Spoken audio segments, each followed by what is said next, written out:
it's still rush hour. It's going to be rush hour up until 10:30.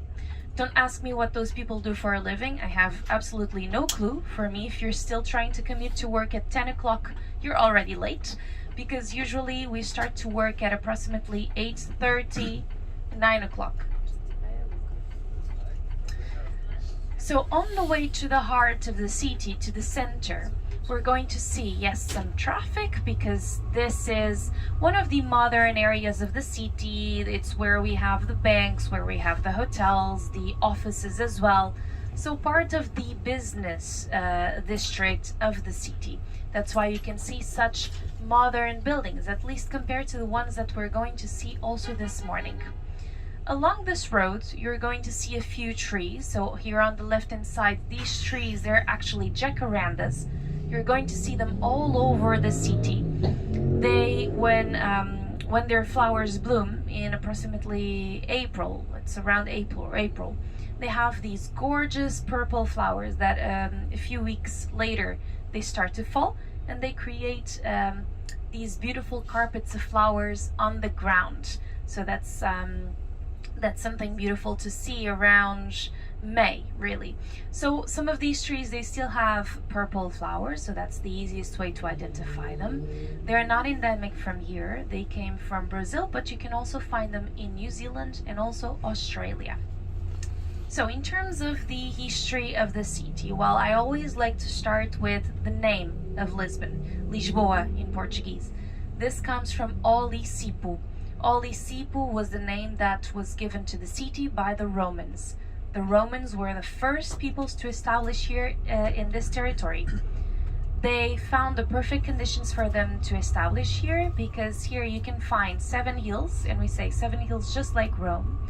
The hills were so very important because from the upper part of one of the highest hills, they could see everything around. 360 view, that was important for their defense.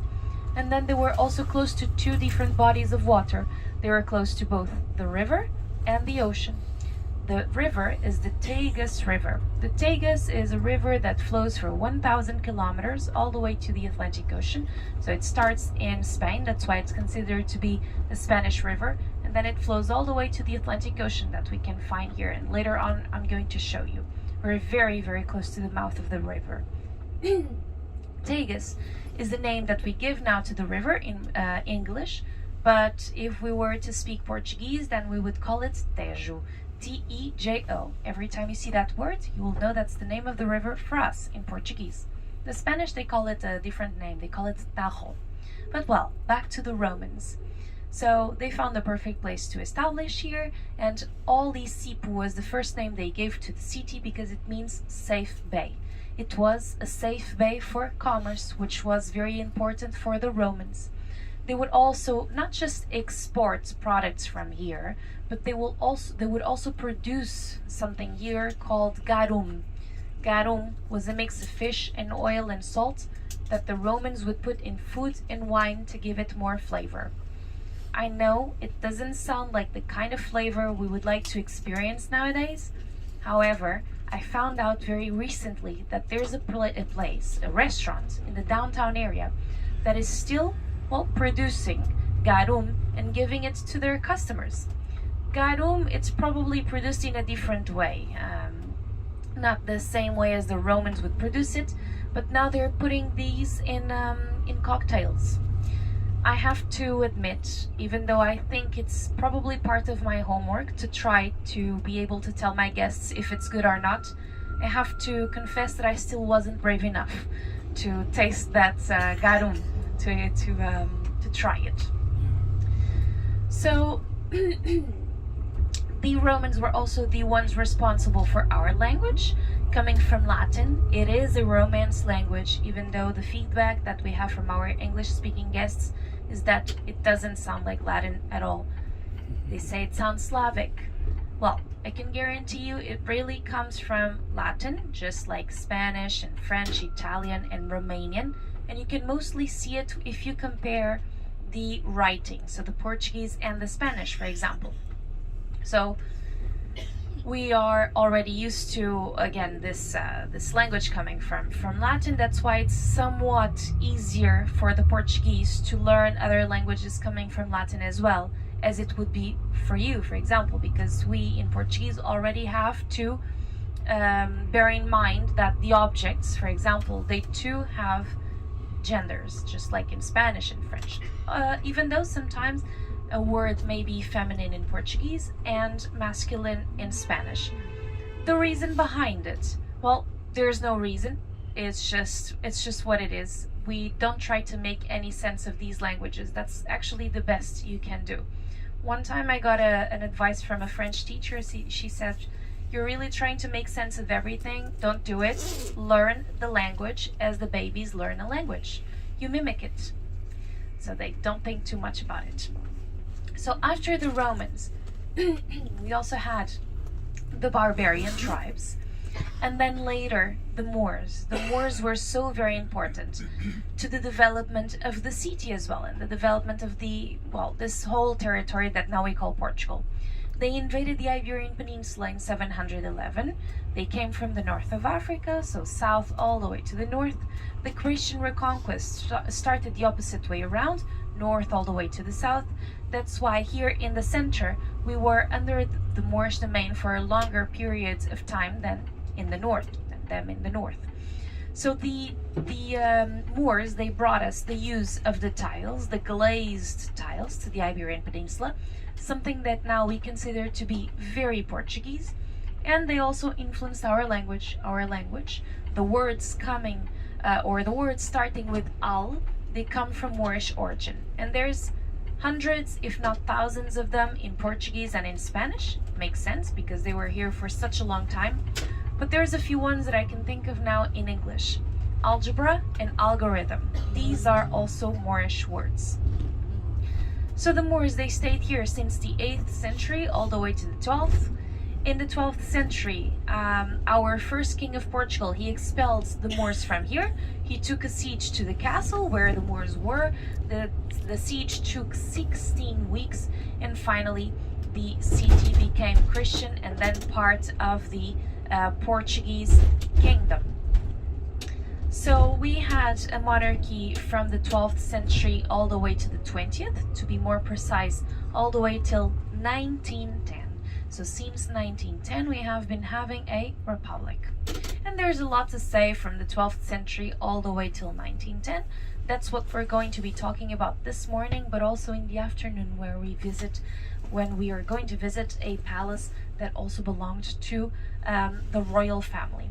For now, as we look around, again, we are still in one of the business districts of the city, but now you can see the beautiful Portuguese pavements on both sides of the street, or the Portuguese sidewalks as you wish. You can see how we can even use a pattern, so using the white and the black stones. You can see it now on the right and now on the left across the street there. We can be very creative with these patterns. These are part of the Portuguese sidewalks, Portuguese cobblestones, pavements. These can only be found in Portugal, in Portugal's ex-colonies, or in a place that I know of, at least the only exception that I know of, which is in Central Park in New York, where they have created the word imagine as a tribute to John Lennon. As we look straight ahead, we can find the roundabout of the Marquis of Pombal. I know that yesterday you have already been here. So the Marquis of Pombal, he's actually looking at the downtown area where you've been to yesterday, because he's looking at the place that he helped to rebuild after the earthquake of 1755. To talk about Lisbon is to also talk about the earthquake of 1755, because it really destroyed the city completely. That's why it had to be rebuilt after that. It was the 1st of November of 1755. People were praying in the churches. It was an All Saints' Day after all, when they felt the ground shaking. What they didn't know is that we were going to have an earthquake that would reach the 9 in the scale, and it would last 7 minutes. After that, people started to run towards the flat area, the downtown, right in front of the river. Also, what they did not know is that they were running towards a tsunami with a wave coming from the Atlantic Ocean into the Tagus and then crashing over the buildings. After that, big fires all over the city because of all of the candles that were lit inside of the churches. Don't forget, the ceilings were all made of wood, so everything burnt. It was a catastrophe, but we're always trying to look for the silver lining in everything, and that's what we did. The Marquis of Pombal, he saw an opportunity to rebuild the city using laws of construction that we did not have before. So the districts of the city that weren't as affected by the earthquake, they still look very medieval looking, so there's no organization. The roads and the streets, they are so very narrow and winding. There's even a neighborhood called Alfama, which is what we tend to call the old quarter of the city, where we never go there. We never go there with a coach because it's impossible to. There are a few streets that are just so narrow that the neighbors, they can shake hands from one balcony to the other. So for obvious reasons, we cannot go there with a coach. That wasn't that affected by the earthquake, but all of the downtown was deeply affected. That's why the roads in the downtown area, they're much wider. And also the buildings, so the inside of the buildings, they have this anti-seismic structure made of wood, so that if we had other earthquakes, the buildings would just tremble and hopefully they would not collapse on top of the others. So this is now Freedom Avenue, Avenida da Liberdade, and this is the longest avenue of the city of Lisbon.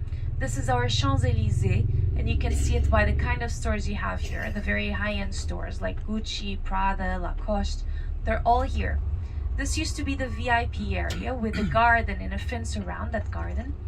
But then, in the beginning of the 20th century, there was the need to build an avenue here to connect the modern part of the city, where we just came from, to the downtown area, where you've been to yesterday. So that's why we have so many similarities here with the real Champs-Élysées in Paris. There's no coincidences. We really were aiming for this avenue to look exactly like this, exactly like the original one. Along this avenue, so as we turn to the right, on your left hand side, you're going to find a construction site, and you probably saw a few yesterday. There's two reasons behind these construction sites you can see here in Lisbon. I know they do they kind of have an impact on the photos. However, it's really good for the locals to see this, that something or that our money is being invested on the subway line. That's what they're doing. So they're trying to make it bigger. And also in the case of these on the left hand side there, that's to prevent floods next winter, because last winter we've had very bad floods. The sewage clogged and it completely flooded the metro, the subway. We couldn't use it. A few people died, and so to prevent that from happening this year, then that's why they are doing those works. So it's good for the locals to see it.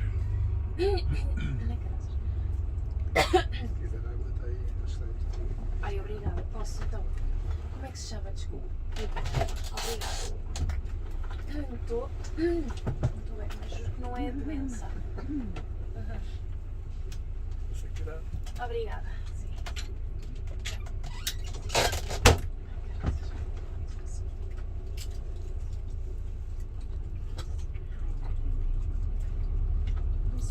É de falar? Ok, obrigada. Estão mortos? Eles são ou estão? Não, eles estão.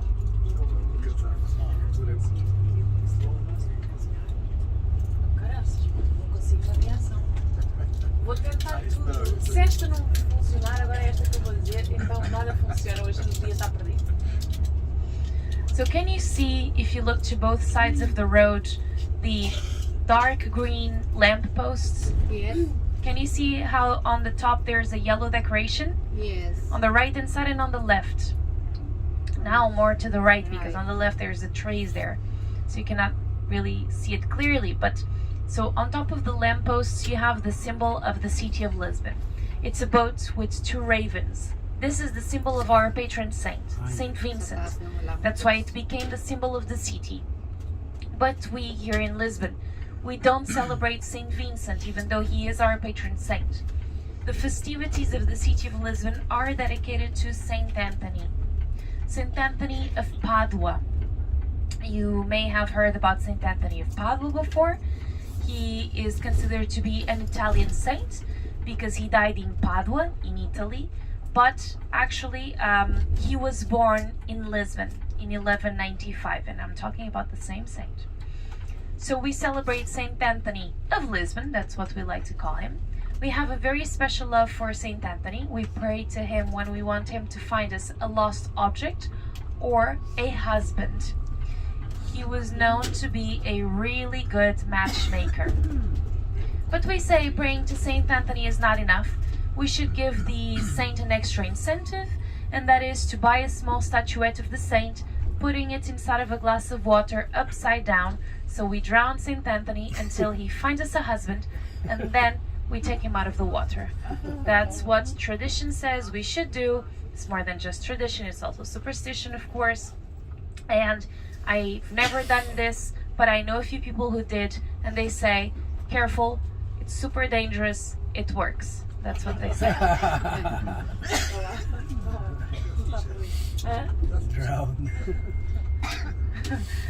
So this is what people say we should do, and of course Saint Anthony helps us with this.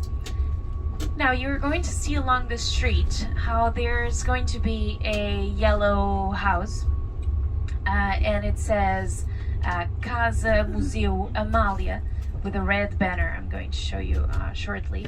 So Amália was one of the most famous and one of the best voices of fado in Portugal. Fado is the Portuguese musical genre, can only be sung in Portuguese, and fado is all about the emotion. It's not about the lyrics, because I mean they sing in Portuguese, they can only sing in Portuguese. If they sing in any other language, it's not fado.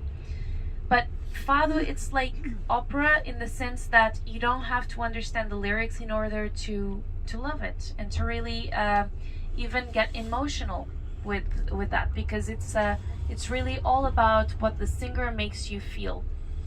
If you find a good fado singer, you are going to understand everything she or he is singing about, actually.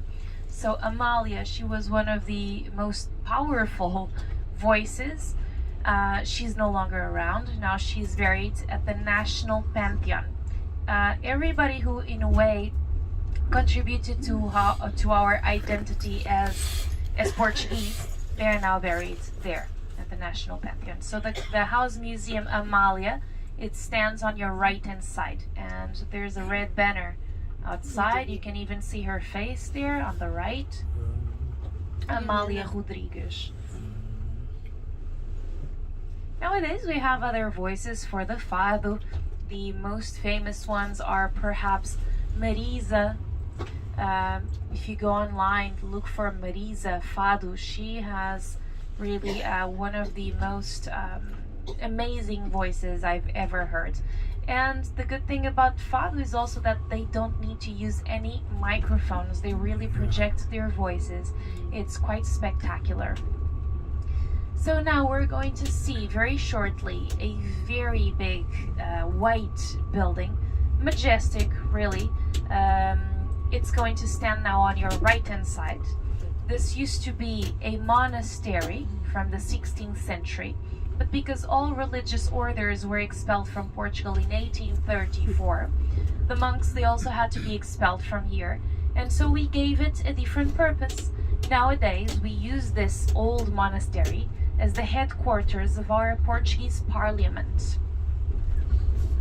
So that's what you're going to see here on the right hand side, the main facade of the parliament with a Portuguese flag at the top, and then these two lions, one on each side of the staircase, the monumental staircase. You can also see police up there.